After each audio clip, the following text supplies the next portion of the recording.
Hey, thanks for joining me. I just couldn't wait. Very recently, I covered issue 50 of Wildcats, the last issue of the original run.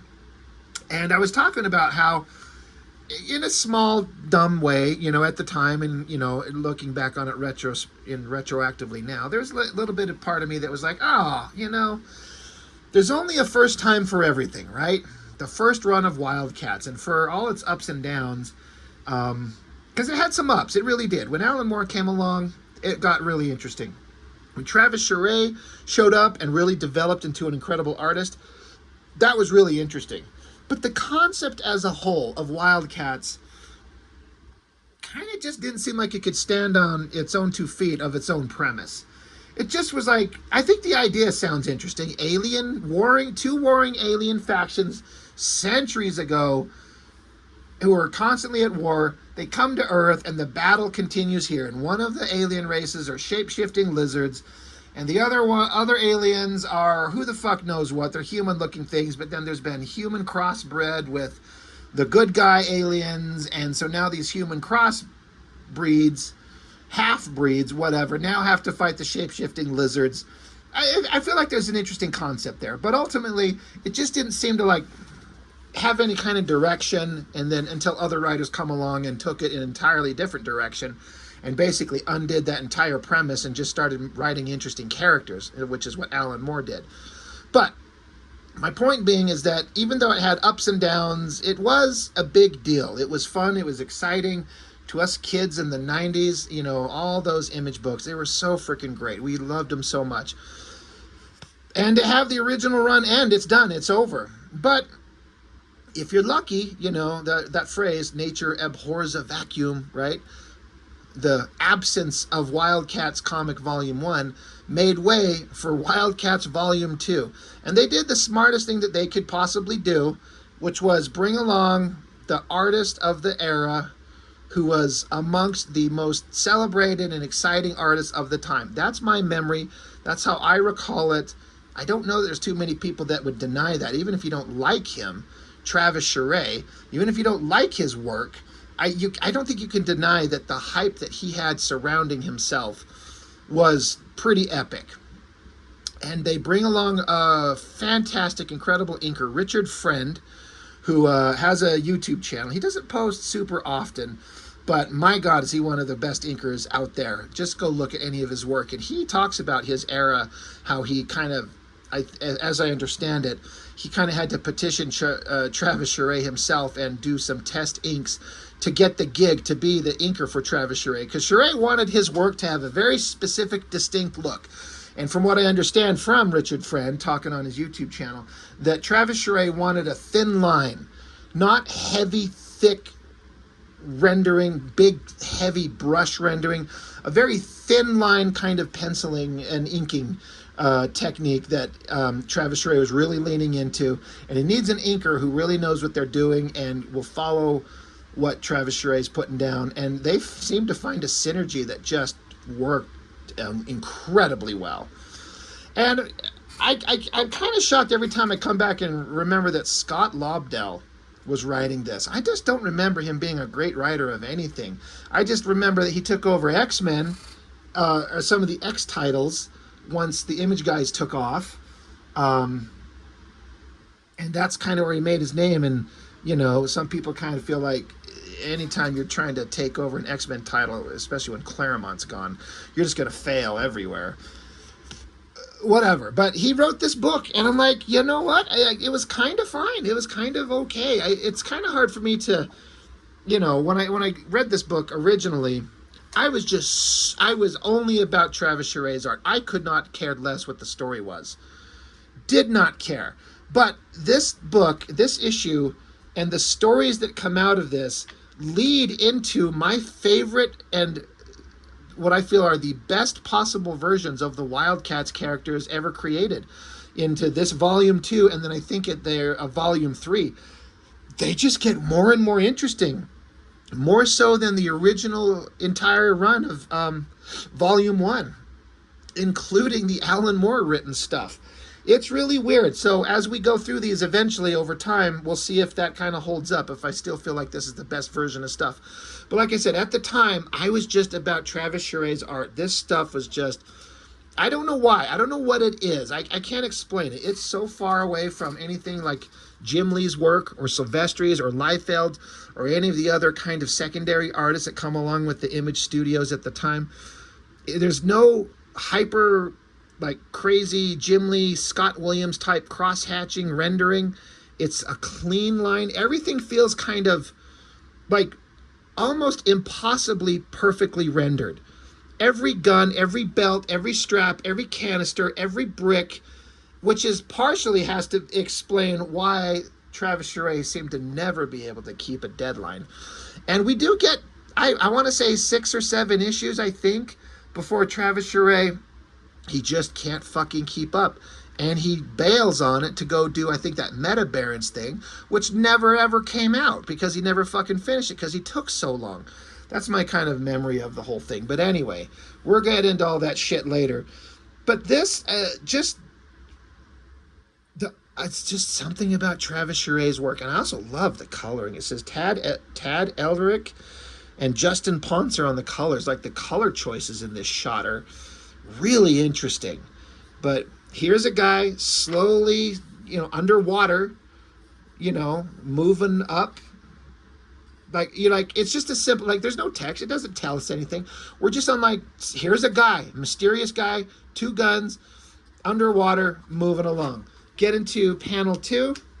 Great shot. They're in Venice, Italy. And this shot of, here's the water line, and there's the guy underwater sneaking around. Great coloring. Love this up angle shot. Again, all the detail is just there. But it's also, it's hyper detailed, but it's not over rendered. It's not killing us with so much detail that's unnecessary lines everywhere. It's just, everything's just right there, perfect. It's really crazy. And of course, you know me, I appreciate the fact there's not text boxes everywhere covering it up, telling us shit that we can't just figure out on our own from just looking at the visuals. There's people in the little, what are they called, gondola boats. He's kind of floating right between them. He's looking up. And then we cut to a couple of guys speaking Italian. And it doesn't translate it anywhere. It doesn't tell you what they're saying. So that's an interesting idea. It could just be in English and then have a little asterisk and a box down here that says translated from the original Italian. But they've decided to just put it in there. Now, if you speak Italian and you know how to translate, or especially today, you could just get your phone out, probably point at it and have it translate it for you. But at the time, you just had to go with it. And it kind of works. You don't have to know what they're saying to get the story.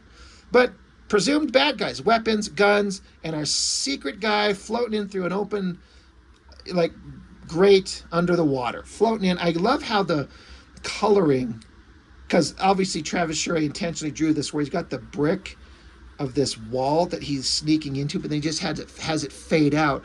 So the coloring complements it by making it look like the way that water does, especially if it's murky water, where it obscures your vision and you can't see anything in the distance. It's a really great shot. So yeah, March 1999 is when this was printed. God, that's so long ago. It's mind-blowing to me, 27 years ago. And it's still fantastic looking. But that's the thing about comics. Great looking books, they never age. They're just great always. But yeah, mysterious guy sneaking in, and there's an ad for a character. Who the fuck is this Oddworld? Does this guy fart? Is that his whole vibe? Is that what he does? Whatever. Mysterious guy. His head pops up. He looks around. He says, perfect. He says, timing is everything. So as he sneaks and he looks, there's a car in the distance and a couple of mysterious people are getting out. So, and you see oh shit, it's Grifter. That's the mysterious guy floating under the water. He says, you got to love arms dealers. They're just so punctual. It's who's he talking to? He's not talking to anybody. But then the mysterious car with the mysterious people are like, is he here yet, Jeeves? He's like, not yet. So then Cole Cash, Grifter, puts his mask on. He's the Grifter that we all know. And the only way we know that is because of this mask thing. And then he attaches some little round devices to his hand so he can climb up this wall. Great little devices. You probably can't see it, but there's little round devices with little like grippy claw things. It just makes sense. Love the perspective on this brick wall as he climbs up there. And he's even got the same things on his knees at two different angles. Like you can see they're facing out on this one, but there's also another set facing down on his knees there. There's a double set so he can angle at different positions with these little grippy grabber things and hold onto the wall. It's a really neat little addition to the design. I also love how Grifter takes this strap thing to wrap his dangling stupid mask. I've never been a fan of Grifter's mask. It's just a shredded piece of cloth that hangs down from his face, but then he takes this strap thing to hold it under his chin so he can still have his face covered but not have it flop around. It's a just really interesting little addition. So you can see it here, how the mask is now tucked under his chin and strapped down. I'm like, okay, that's kind of cool. I kind of like the way the mask looks now. And so Grifter continues talking. He's like, ain't the high life I used to live as a wildcat, but it pays the bills. And if I can get this job, if I can intercept this deal going down, there's a lot of money to be snagged. So he's like, I don't recognize the guy getting out of the car, though. He's like, who's this guy? So he gets out his little high-powered camera thing. I do have to point out that so far the panel layouts have been pretty standard, blocky, I almost said computer layouts, Jesus Christ, panel layouts. But then starting here and in several pages, Travis Charest does some really interesting and weird panel layout designs and composition. But it all works. Like sometimes an artist that plays with panel design just for the sake of making it look different and edgy and weird and quirky, sometimes it doesn't work. But I never was lost in the storytelling in these things. So I got to be honest, like it works. It's weird how it just functions just fine. And this is kind of an example of this weird blocky panel, the way the shapes are all different. I like the panel, the close-up, because Grifter's using a little camera zoom-in device. And the interesting part of the story is he zooms in on mysterious guy getting out of the car, and it's frickin' Spartan.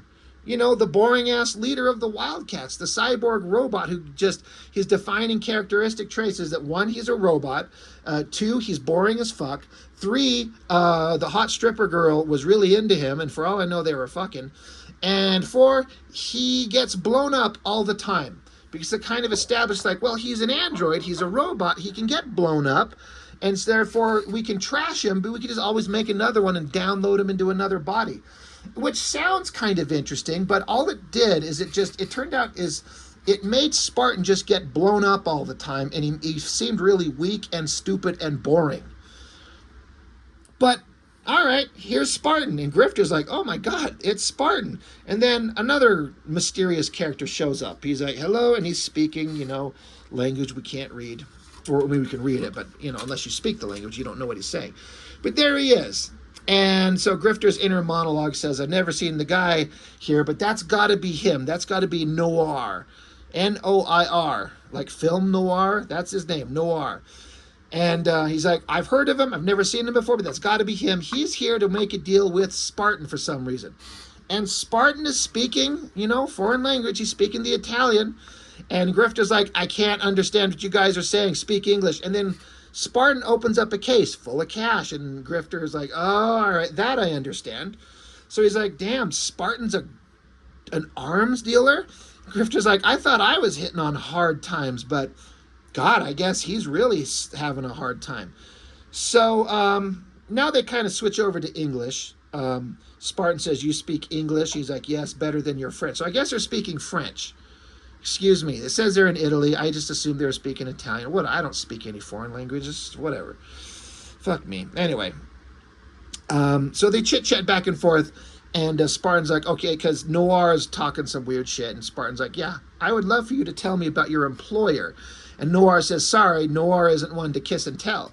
And Grifter up here by himself, he's like, I knew this was going too smoothly. I gotta flip this shot over.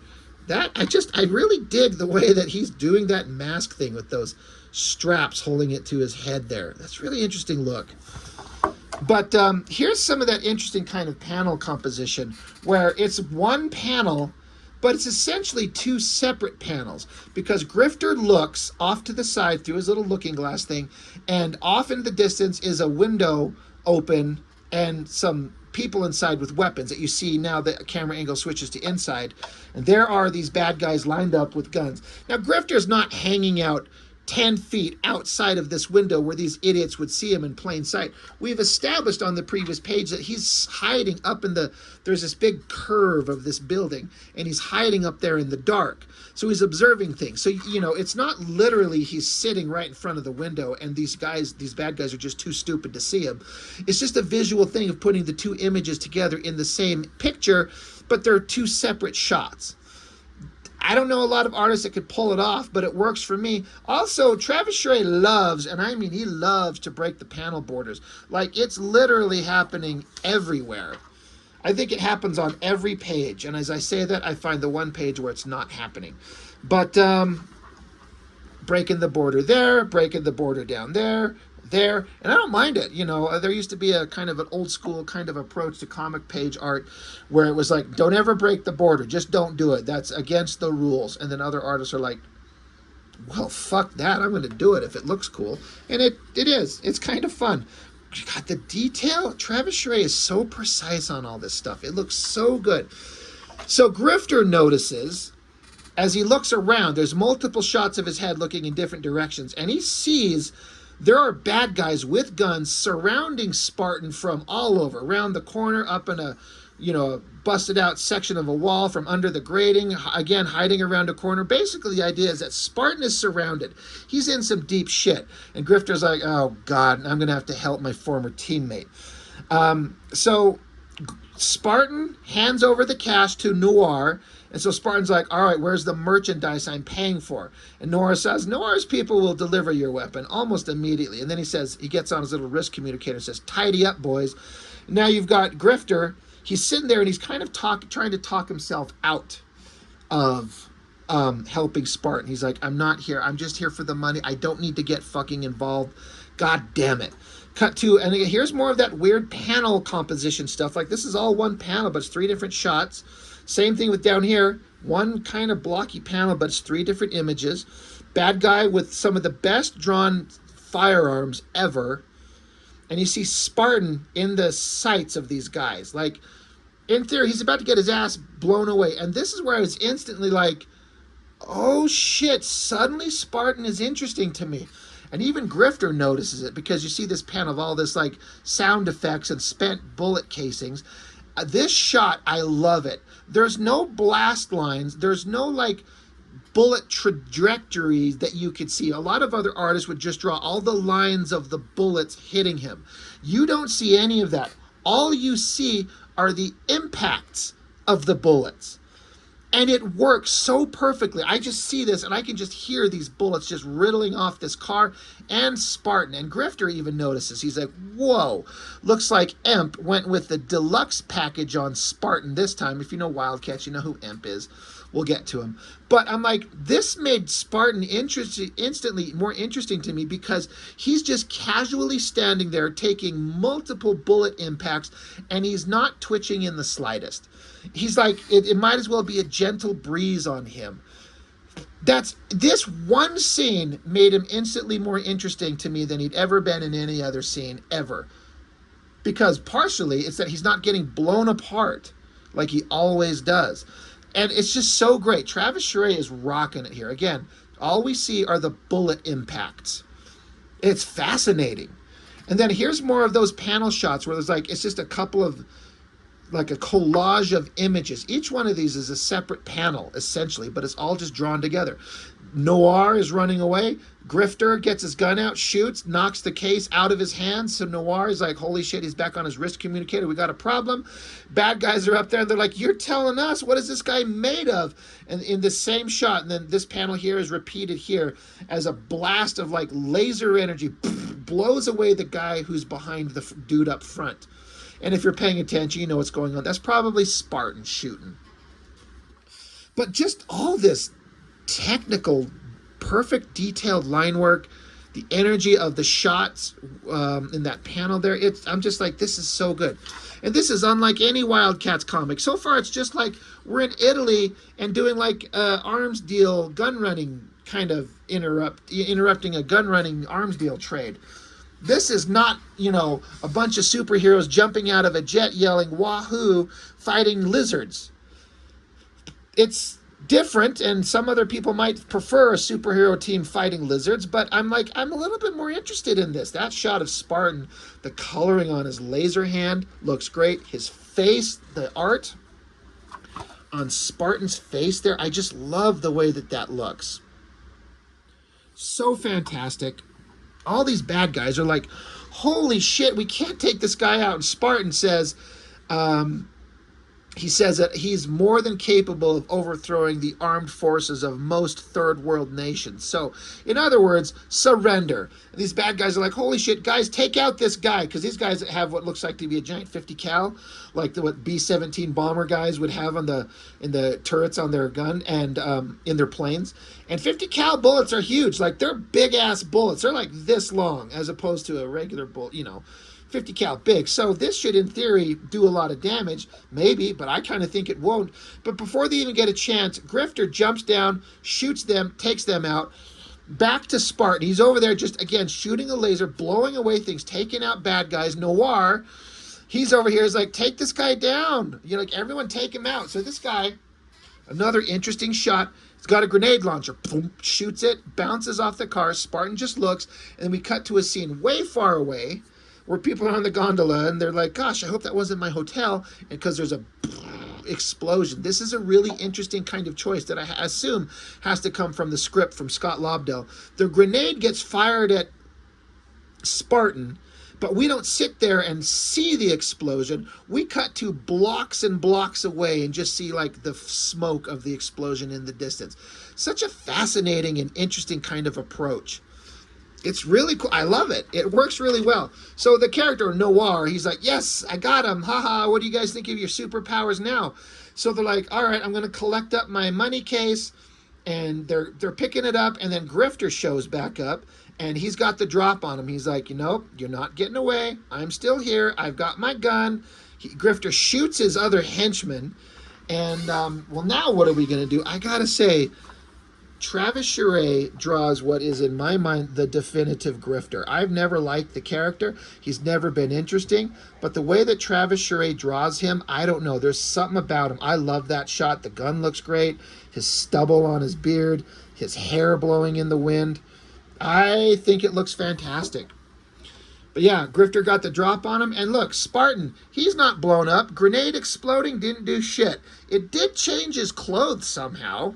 Because now Spartan's in some kind of version that sort of resembles the original Jim Lee design, but for some reason it looks better. It looks more like a uniform than a costume, and I like it. It looks pretty damn good. So it's just, again, demonstrating just how theoretically invulnerable Spartan is at this point. He grabs the guy. He's like, look, you're going to tell me the location of this armory. And the guy's like, I don't know what you're talking about. And he's like, yeah, I think you do know what it is. And Spartan references how it's a cherubim, like the alien race that was, in theory, supposed to be the good guys from the alien war. And that whole conversation is kind of left behind. But there's an armory full of a bunch of weapons that they're on the search for. And he's like, you know where it's at. You've been selling this tech. You've been getting it from somebody. You're going to tell us where you're getting it from. And you're going to tell me now. And so Spartan holds the guy in the air, you know, threatening him. Grifter's like, And so this is the first time Grifter and Spartan have seen each other in months. And Grifter's like, dude, you must be having a major problem with if this is the life you're living. And Spartan says, you've fallen off the face of the earth for the past 6 months, and this is how you return to the Wildcats? And Grifter's like, excuse me, Mr. Gun Runner. Besides, there's no Wildcats anymore. And Spartan's like, well, wait, silence. Do you hear that thing? There's a giant rumbling in the distance. And they're like, oh shit, what is this? What is this? And they're like, okay, so giant tank thing shows up. I gotta say, this shot choice both works, but also kind of doesn't, because it's so close on it and there's so little detail. It's kind of like, what are we looking at besides some machine? But I guess all you need to basically infer is that it's a giant scary machine and there's, I guess, gun barrels pointing at you. I feel like you could maybe have shown the giant tank machine a little bit better, but it's a minor complaint. So Spartan recognizes that this machine is a bastardized version of a Cherubim low-grav war crawler. And she's like, I suggest everyone get out of the way before this thing starts unloading. And so Grifter and the character Noir, they take off running. And all these gun barrels point at Spartan, and they fire at him, sending him flying. And they shoot again, sending Spartan flying again. And so Noir is like, well, you going to try and stop that thing with the handgun? And Grifter's like, oh, what's the worst that could happen? And then what's the worst that could happen? He's like, well, I guess it could transform into it's a transformer.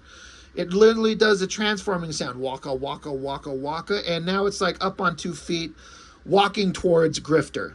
And he's like, well, I guess I could bust out a super grenade and try and blow it up. But Spartan, who's, again, has taken multiple heavy impacts from giant shells from this thing, he's just fine.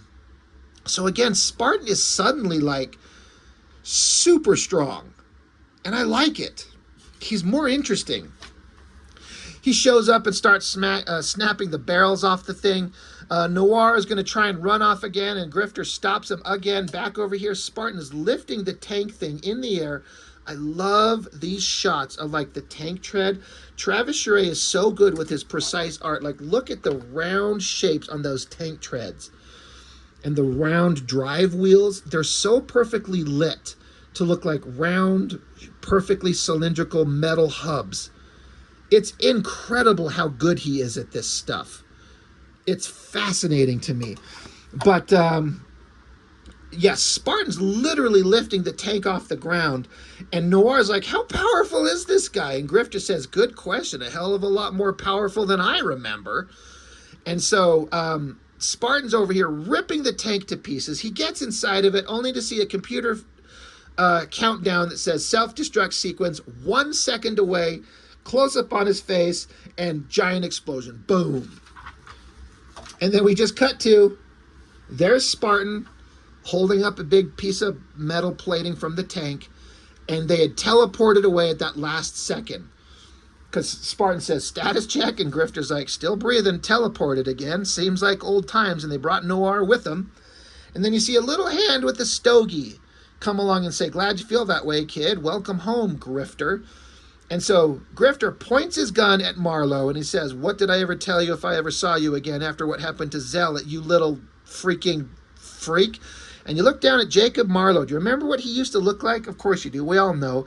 He was a little person, just a little short guy with gray hair, just a human-looking guy, a dwarf, a little person. But now he's like a weird lizard thing with a weird tuft of hair on his head, carrying some weird backpack thing and a giant stogie. Something crazy has happened to Emp. Jacob Marlowe, like, what the hell? And even Grifter stops, and he's like, what the hell? Emp says, nice talk. You ever wonder why you have no friends? And Grifter says, you did it. You finally did it. God, I want to come back to this in just a second. But yeah, Spartan says, Emp has spent the last 6 months preparing his body and soul to assume his birthright as High Lord of the Cherubim. So basically, Emp, he's trying to ascend to become like a High Lord something. Some kind of like actual story arc for the character beyond little guy who's the money behind the operation, which is what all he's ever been. He's never been interesting, honestly. But they're trying to do something different with him. They turned him from a little human guy into a little weird lizard thing. And so Noir makes a crack, and Grifter knocks his ass out. And so Grifter's like, fuck you, I'm out of here. I got no interest in being part of the Wildcats. I'm done with that shit. He's like, I'm not no interested in, I don't want to hear one word about your whacked out crusade. My time with the Wildcats wasn't awesome, and I'm done. So I'm out of here. Goodbye. And then, Grifter says, there's nothing you can say that would make me come back to you guys. And Jacob Marlowe says Kenyon. He's like, excuse me? He's like, what did Zealot ever tell you about Kenyon? And Grifter says that he was the most evil son of a bitch she'd ever met in her life. A human who played both the Cherubim and Daemonites against each other. She said he'd outlive us all. And he says, Emp says, she was right. In the time that the Wildcats have been scattered to the winds, Kenyon got his hands on the alien armory. We're talking Armageddon on a stick here, Cole. If anything the Wildcats ever did, any sacrifice, any loss of life meant anything at all, we have to shut them down together. And so there's this awesome shot of the classic old school version of the Wildcats. And Grifter says, well, what about the others? And Emp says, not an option. So what do you say, kid? And Grifter says, you mean besides I hate you? The end of part 1. And so it's a really simple, small story of just Grifter and Spartan getting back together. I love that heavily shadowed shot of Grifter's face. It looks so cool. Love it. But yeah, it's not like giant superheroic shots, like I said, of teams jumping out of jets and some tech base and slaughtering lizards and giving cliche superheroic phrases. It's just a story set in Italy, trying to track down some alien tech, and Spartan and Grifter are getting together, and they're not friendly anymore, but there's a greater threat that's going to force the team back together. I find that really more interesting. But the story only works if you've already had the history of the Wildcats already. This type of story only works if we've already read a bunch of stories and then had a team together and had highs and lows and ups and downs, and then they separate and go their separate ways, left each other on a bad note, and now we have to get back together. That's kind of interesting. So that's kind of the end of the story. That's the end of issue 1. Again, I find it really fascinating. I think it actually kind of goes to some fun places. There is kind of a couple of bits of text from the creative team. There's this Rachel that they keep talking about. Who the fuck is Rachel? Just an editor, I guess. But you get some text from Scott Lobdell, whatever. You get some text from Travis Charest. He says, you know the saying, the more things change, the more they stay the same? Well, here we are again. The very first picture I drew for Jim Lee was this lovely pinup you see to your left. That was almost 6 years ago. And now I'm back drawing the book that for all intents and purposes started my career in earnest. Hopefully I won't make the same mistakes that I made the first time around, such as blowing every deadline given to me, which resulted in a string of fill-ins, half issues, and generally rushed final product. Let's just say now I'm doing my best to stay on schedule. So, he's at least acknowledging that he fucking sucks with his deadlines. And only 6 years of growth to go from his early art, which was not that great. It was fine. You could definitely see the skill that existed. But to go from his earlier stuff 6 years ago to the stuff he's doing now, as of this printing, it's a huge amount of growth. He's just, like I said at the time, I was just like, Travis Charest is suddenly my new favorite artist. Like, Jim Lee was left in the dust, and there was a slew of artists. Joe Madd had come along and risen to prominence with Battle Chasers. J. Scott Campbell was doing Danger Girl. And Travis Charest, he's here doing the Wildcats book. Silvestri had Michael Turner over there doing Witchblade and Fathom eventually. Like, there were all these new artists that were like the new creative young guys. And Travis Charest is right up there, but he could just not keep a fucking schedule. That kind of, he could have been known as one of the truly greats with a great body of work that does not really exist, unfortunately. I skipped by this as I was reading the book before I started talking about it, but now that I see it, I want to read it because I see what it was saying here. Newsflash, for those of you who may have been hibernating in a cave for the last 3 months, January 1999 marks the beginning of a new era for Wildstorm Comics as we join forces with the #1 comic book publisher in America, DC Comics. Where does he get off being able to call them the #1? Like, that's not based on sales, especially in this era. Maybe he's just trying to, kiss their ass and, they're just the best because they're the coolest because he sold Wildstorm to them. Anyway. You may have heard of them and some of their characters before, little-known guys like Batman, Superman, and Wonder Woman. They're all a little hard to miss. And it is all the more fitting that our first Wildstorm DC book will be Wildcats for obvious reasons. Many of you has asked me why I've made this momentous decision. There are many reasons, but one which is most important to me and which impacts you, the reader, is this. Before, as the sole proprietor of Wildstorm, the increasing demands of running my own business, coupled with growing family commitments, 3 kids and more planned, made it near impossible for me to be as creatively involved with the comics as I would have liked. I am never leaving my loving family. Something had to give. Yeah, he says, as I am never leaving my loving family, something had to give. Enter DC Comics. In today's volatile comic marketplace, they had stayed the course and taken the long-term view and strategy to this recent downturn, a luxury we could not previously afford given the size and nature of our small pre-merger business. Now having the strength, expertise, and experience of DC's leadership and staff is something which will greatly benefit Wildstorm's continued growth, allowing me to focus on what I do best, working on the books themselves. As I have told many people, I now feel like a player on an all-star team. It's a great feeling to know you have such an incredible support and depth in so many positions around you. Blah, blah, blah, blah, blah. He's joined DC Comics, and he's been there ever since. And I recently did a video talking about, like, I love Jim Lee's stuff, but I don't like him at DC. I don't care for Jim Lee drawing Batman. I know I'm kind of in the minority there, but there's a million other things I'd rather see Jim Lee doing. But it started right here. You know, this book is published by DC Comics. It has to say in here somewhere.